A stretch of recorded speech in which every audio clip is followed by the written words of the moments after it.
Bonjour chers frères et sœurs, chers amis, je voulais partager avec vous une méditation. C'est une méditation que nous avons fait il n'y a pas très longtemps dans notre foyer, puisque le Seigneur il nous dit d'observer la nature, d'observer le corps humain, la création, les animaux pour comprendre en fait les choses.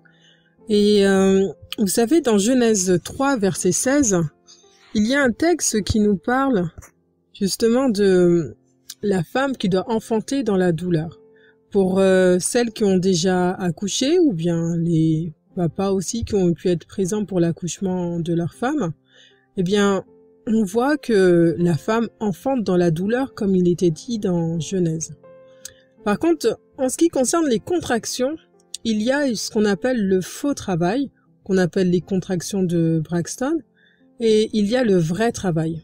Qu'est-ce qui se passe lorsqu'il y a les fausses contractions, le faux travail entre guillemets? La femme va ressentir des douloureuses contractions, le ventre qui se durcit. Mais par contre, il n'y a aucun effet sur le col de l'utérus. Lorsque le vrai travail est enclenché, lorsqu'il y a de vraies contractions, le col de l'utérus se dilate, il se modifie. Eh bien, le Seigneur, dans sa parole, qu'est-ce qu'il nous dit dans Matthieu 24 au verset 8?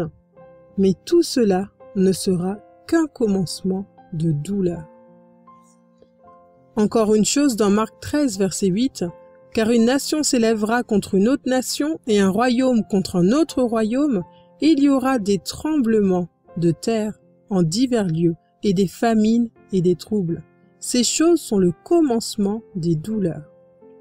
Eh bien, qu'est-ce qu'on peut comprendre par rapport à cela? Aujourd'hui, on est dans une période où il y a cette pandémie, le coronavirus. Et pour beaucoup de chrétiens, eh bien, c'est un moment de réveil. C'est un moment où on se dit, oh Seigneur, où j'en suis avec toi? Où en est ma foi avec toi? Où en est ma relation avec toi? Est-ce que je suis là où tu veux que je sois dans mon cheminement spirituel avec toi? Beaucoup d'entre nous, nous nous posons cette question. Et pour faire le comparatif par rapport à la douleur de l'enfantement, eh bien, cette crise sanitaire que nous vivons actuellement pourrait être comparée aux premières contractions douloureuses que va sentir la femme enceinte. Et soit ça sera une contraction douloureuse qui amènera au vrai travail, donc la modification du col de l'utérus pour la délivrance du bébé, pour faire naître ce bébé. Et pour nous, le parallèle, ça serait que ces douleurs, si elles amènent un vrai travail, eh bien c'est l'enchaînement des événements qui amèneront au retour de Christ et la délivrance du peuple de Dieu qui va pouvoir rencontrer son Sauveur face à face. Quand il s'agit de faux travail, par contre, qu'est-ce qui se passe? Souvent, ces contractions de faux travail, elles sont plus fréquentes dans le dernier trimestre et surtout dans le dernier mois. Eh bien, la femme enceinte, c'est comme si son utérus, il se contractait pour se préparer au travail qui va arriver, pour se préparer aux contractions du vrai travail qui amèneront à la délivrance du bébé, à la naissance du bébé.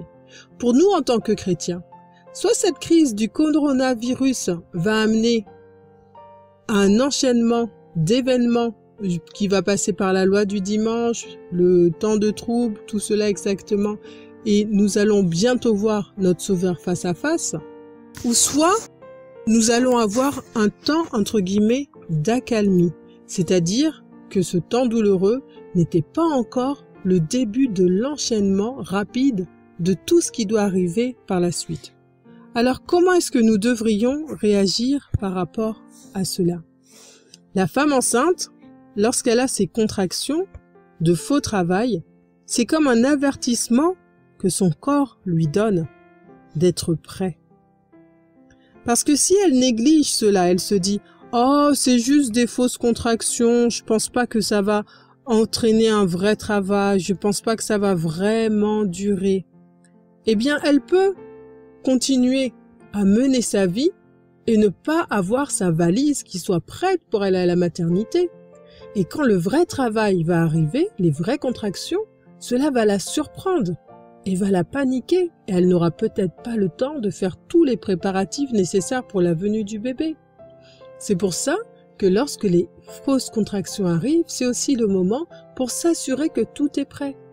Pour nous en tant qu'enfants de Dieu, le contexte dans lequel nous sommes aujourd'hui, c'est un appel de miséricorde que le Seigneur nous donne pour dire « Sois prêt mon enfant, est-ce que tu es prêt ?» Est-ce que tu es prêt mentalement, physiquement, spirituellement? Est-ce que tu as tout remis entre mes mains? Est-ce que tu entretiens ta foi par la lecture de la parole?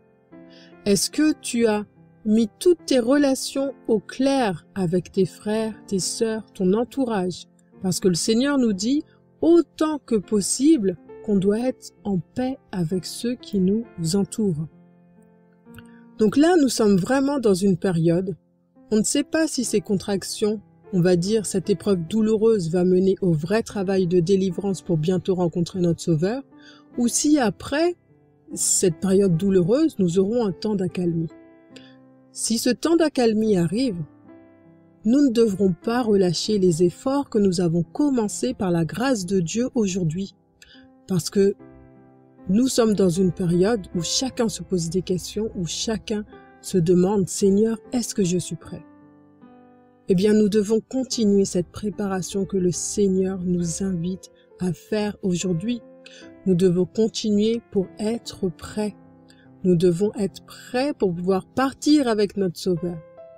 Parce que nous savons que ces douleurs par lesquelles nous passons aujourd'hui sont des douleurs pour nous préparer, mais surtout pour nous réveiller, pour nous dire « Est-ce que tu es prêt ?»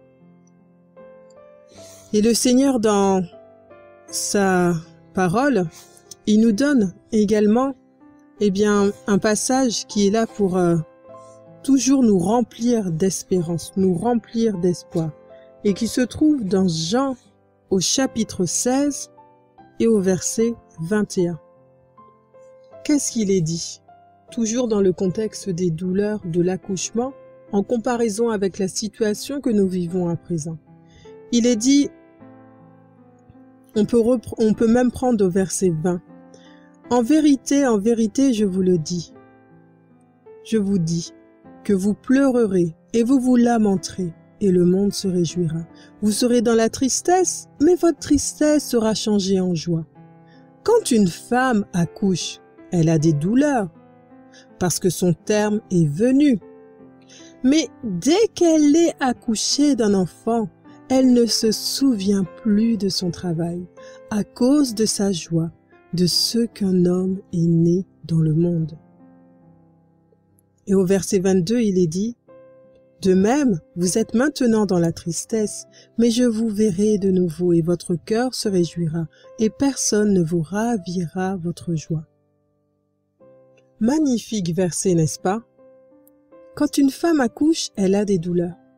Donc aujourd'hui, nous sommes dans une période qui est douloureuse. Par contre, nous ne savons pas si ces douleurs vont mener directement dans un enchaînement rapide d'événements menant à la rencontre avec notre Sauveur. Mais il nous est dit dans ce passage au verset 21 que les situations douloureuses que nous aurons à vivre, eh bien ce sont des situations douloureuses qui nous rapprocheront et qui nous amèneront jusqu'à voir notre Sauveur face à face. Une femme, quand elle accouche, elle passe par des moments difficiles, douloureux, dans tout son corps. Mais quand elle voit le bébé qu'elle a mis au monde, elle oublie tout cela, tellement elle est dans la joie. Donc gardons notre espérance sur ce moment merveilleux de voir notre Sauveur face à face. Voici la méditation que je souhaitais partager avec vous, mes frères, mes amis, mes sœurs, que Dieu nous garde et que nous puissions continuer à le chercher davantage chaque jour. Soyons bénis par la grâce de Dieu.